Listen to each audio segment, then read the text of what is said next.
Hello everybody, back with another quick tip, and this time I'm going to talk a little bit about sizing and cropping in Photoshop.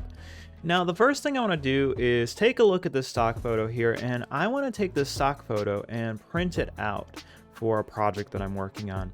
But what I'm worried about is what size it will look good in print. So if I go to image size, I can see that it tells me it's 3366, 2250 pixels at 72 pixels per inch.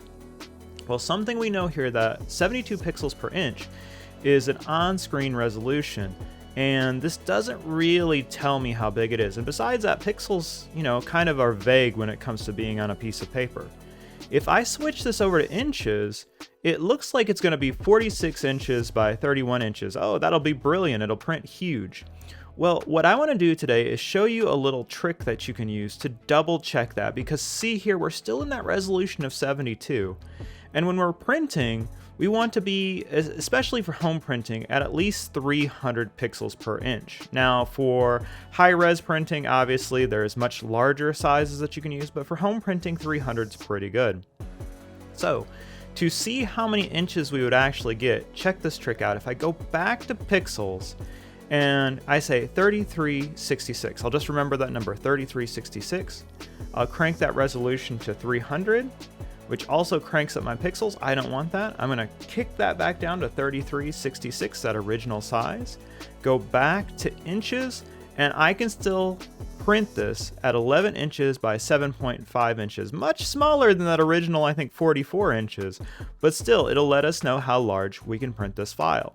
Now the funny thing is about this, when I hit OK, it looks like it does nothing because it's still the same amount of pixels. I did not change the amount of pixels, and that's what happens when you start to get pixelated images in print, is because you're changing the amount of pixels. So you're trying to show too few pixels, or you're trying to fake it and make more pixels than there really are. So this will allow us to have the actual real number of pixels. Now the next thing I want to take a look at is the crop tool, because we can also use the crop tool. It's right here in your toolbar, and when we come into the crop tool, a lot of times it's set to ratio. Now if I come up here to this option in the drop down, I can set it to some different ratios. I can also do different sizes here. So if I want to do a 4x5, 300 ppi, I can do that. Now, something to be careful with this, so let's say I go to 8.5 by 11, 300 pixels per inch. I can do this, but if I start to scale this down, this is why I like to resize things through image size. Because if I scale this down, basically the tighter the crop, the more pixels it's trying to create. And if I crop this, let me just say I want to crop this person here, and then hit enter, you can start to see that's getting blurry. If we zoom in on that, you can start to see that's getting kind of nasty and kind of blurry because it's just sort of guessing at the pixels. So I'm going to undo that. So we really want to be careful about that. One of the modes I really like using in crop is this width height resolution. And the reason I like this is because I can punch in the size. So here is 8.5 by 11 at 300. If I click on my tool, I can use that. I can also hit this little arrow here and swap it. So if I wanted to change the orientation of that crop, I can do that. And what I use this for a lot of times is if I'm doing things for a course design or a web design.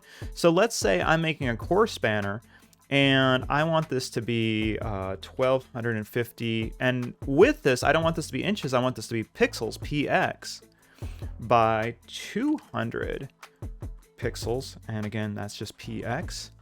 And then this doesn't need to be 300. This is going online. It's on screen. So that's a 72 pixels per inch.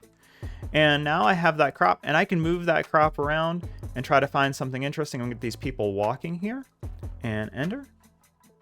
And then view 100%. And we can see here we have a really nice banner that we could use on a course or a website. Well, that's it for this week. Hope to see you guys back again next week for another quick tip.